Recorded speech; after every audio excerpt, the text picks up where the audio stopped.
لگلک باجارên Bakurê Kurdistan û Tirkiye li dijî êrişên li ser Rojava û Şam Mexsûd û Eşrefiyê çalakî hatin li darxistin.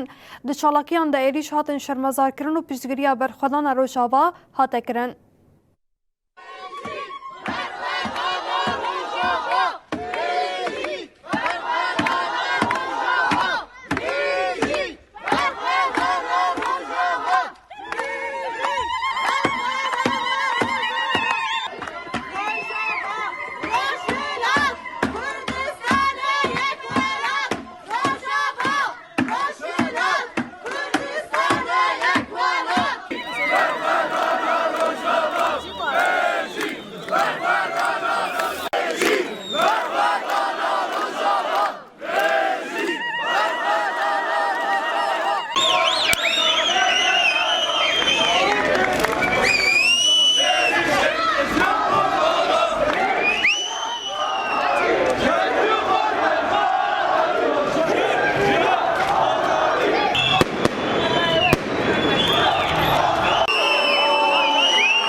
Amen.